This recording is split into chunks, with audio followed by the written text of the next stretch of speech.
ಬೆಳ್ಮುಗಿಲು ಅಧ್ಯಾಯ 16. ಹಿಂದಿನ ಅಧ್ಯಾಯಗಳು ಕೇಳದವರು ಮೊದಲು ಕೇಳಿ ಬನ್ನಿ, ಮತ್ತೆ ಮಾತಾಡೋಣ. ಕಥೆ. ಕಾಲ ಬದಲಾಗುತ್ತಾ ಬಂದಿತು. ಗಾಳಿಗೆ ಹಾರುವ ಗಾಳಿಪಟಗಳೆಲ್ಲವೂ ಮಳೆಯ ಒದ್ದೆಯ ಭಾರಕ್ಕೆ ಕೆಳಗೆ ಬೀಳಲು ಆರಂಭಿಸಿದವು. ಅವುಗಳನ್ನು ಹಾರಿಸಿದ ಜನಗಳೆಲ್ಲರೂ ಅವನ್ನು ಬಿಟ್ಟು ಮನೆಯೊಳಗೆ ಕೂಡಿ ಮಾತುಗಳನ್ನು ಪ್ರಾರಂಭಿಸಿದರು. ವಾಕ್ಯೋತ್ಸಾಹದಲ್ಲಿ ಗಾಳಿಪಟದ ಮಾತನ್ನು ಮರೆತರು.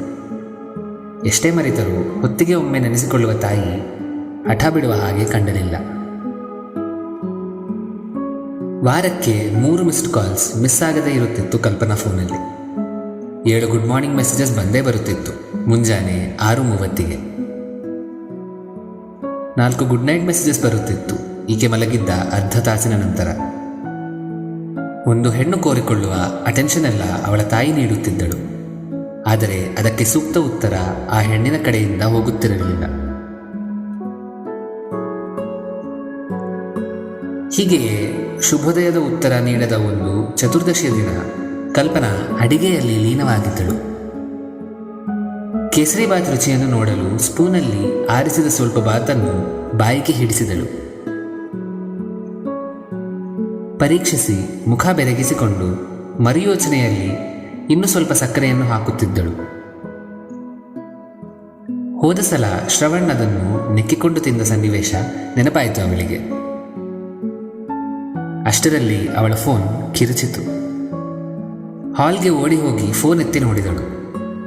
ಅಪ್ಪನ ಕಾಲು. ಅಮ್ಮನ ಪ್ರೀತಿಗೆ ಸೋಲದ ಸೈನಿಕೆ ಅಪ್ಪನ ಗೌರವಕ್ಕೆ ಸೋಲಿದಳು. ಒಂದು ಕ್ಷಣವೂ ಜಡಿಸದೆ ಕಾಲ್ ಪಿಕ್ ಮಾಡಿದಳು. ಆದರೆ ಮಾತು ಬರಲು ಸಮಯ ಬೇಕಾಯಿತು. 2 ಕಡೆಯಲ್ಲೂ ನಿಶ್ಶಬ್ದ. ಮತ್ತೆ ಸೋತಿ ಹಲೋ ಅಪ್ಪ ಎಂದಳು ಈಕೆ. ಸಿಕ್ಕಳು ಎಂದರು ಅವರಮ್ಮ. ಆಗ ಹೊಳೆಯಿತು ಆಕೆಗೆ ಕಾಲ್ ಮಾಡಿದ್ದು ಅಮ್ಮ ಎಂದು. ಗಂಟಲು ಸರಿ ಮಾಡಿಕೊಳ್ಳುತ್ತಾ ಹಾಮ ಎಂದಳು ಒತ್ತಾಯವಾಗಿ. ಏನೇ, ನಾನು 20 ಸತಿ ಕಾಲ್ ಮಾಡಿದ್ರು ಪಿಕ್ ಮಾಡೋದೇ ಇಲ್ಲ, ಆದರೆ ಅಪ್ಪ ಮಾಡಿದ್ರೆ 1 ಸತಿಗೆ ಪಿಕ್ ಮಾಡ್ತೀಯಾ ಎಂದರು.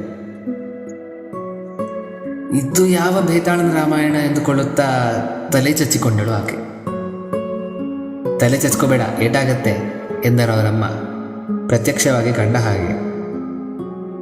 ಈಕೆಯೊಳಗೆ ಫೋನ್ ಇಡಲು ಸಿಗಬೇಕಾದ ಅವಕಾಶಕ್ಕೆ ಹುಡುಕಾಟ ಆರಂಭವಾಯಿತು.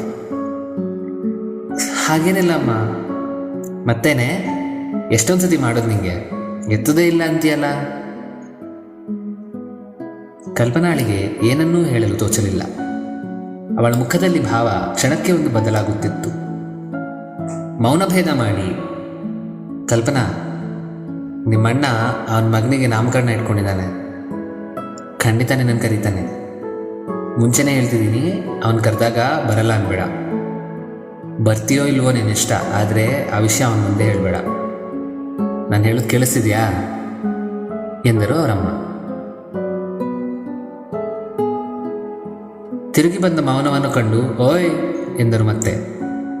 ಮೆತ್ತಗೆ ಸರಿ ಎಂದಳು ಕಲ್ಪನಾ. ಏನೇ, ಗಂಟ್ಲಿಗೇನಾಯಿತು? ಮತ್ತೆ ಥ್ರೋಟ್ ಇನ್ಫೆಕ್ಷನ್ ಆಗಿದೆಯಾ ಹೇಗೆ ಎಂದು ಎಚ್ಚರಿಕೆಯೊಂದಿಗೆ ಕೇಳಿದರು ಅವರಮ್ಮ. ಏನಿಲ್ಲಮ್ಮ ಎಂದಳು ಈಕೆ. ಮತ್ತೆ ಬಂದರೆ ಏನು ಹಾಕೋಬೇಕೋ ಗೊತ್ತಲ್ಲ, ಅಜಿತ್ರೋಮೈ. ನಂಗೆ ನೆನಪಿದೆ.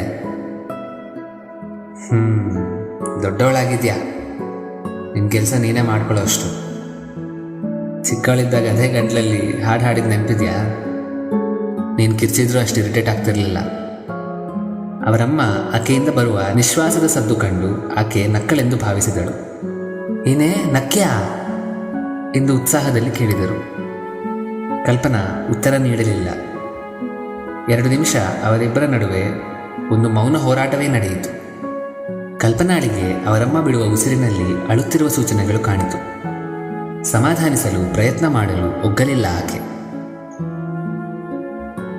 ನಿನ್ನ ಮಾತುಗಳು ಈ ಗೋಡೆಗಳಲ್ಲಿ ಇನ್ನೂ ಕೇಳಿಸ್ತಿದ್ದಂಗೆ ಅನಿಸುತ್ತೆ ಕಣೋ. ಕೆಲವೊಮ್ಮೆ ಬಂದಿದೆಯೇನೋ ಅಂತ ನೋಡಿದ್ರೆ ನೀನಿರಲ್ಲ. ನನಗೆ ಎಂದು ಮಾತುಗಳು ಹುಡುಕುತ್ತಿದ್ದರು ಅವರಮ್ಮ. ಅವರು ಉಸಿರು ಬಿಡುವುದನ್ನು ಜೋರು ಮಾಡಿದ್ದು ತಿಳಿಯಿತು ಕಲ್ಪನಾಳಿಗೆ.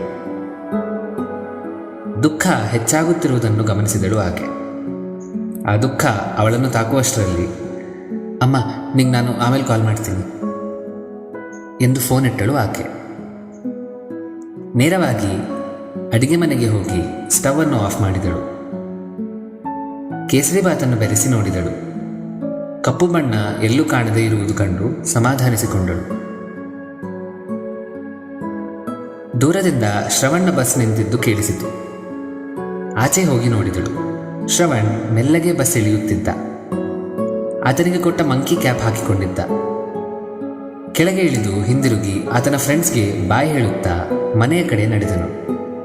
ಕಲ್ಪನಾ ಒಮ್ಮೆಗೆ ಅಡಿಗೆ ಮನೆಗೆ ಹೋಗಿ ಕೇಸರಿ ಬಾತನ್ನು ಕೆಳಗಿಳಿಸಿ ಕೈ ತೊಳೆದುಕೊಂಡು ಬಂದಳು. ಅಷ್ಟರಲ್ಲಿ ಶ್ರವಣ್ ಒಳಗೆ ಬಂದ. ಅವನ ಮುಖ ನೋಡಿ ಸ್ವಲ್ಪ ಚಿಂತೆಗೊಂಡಳು ಕಲ್ಪನಾ. ಶ್ರವಣ್ ಮುಖಕ್ಕೆ ಏನಾಯಿತು, ನಂತರ ಏನಾಗುತ್ತೆ, ಎಲ್ಲ ವಿಷಯಗಳು ಮುಂದಿನ ಅಧ್ಯಾಯದಲ್ಲಿ. ಹೆಸರು ನೆನಪಿದೆಯಲ್ಲ, ಬೆಳ್ಮುಗಿಲು. ನನ್ನ ಹೆಸರು ವಂಶಿ. ಜೈ ಶ್ರೀರಾಮ್.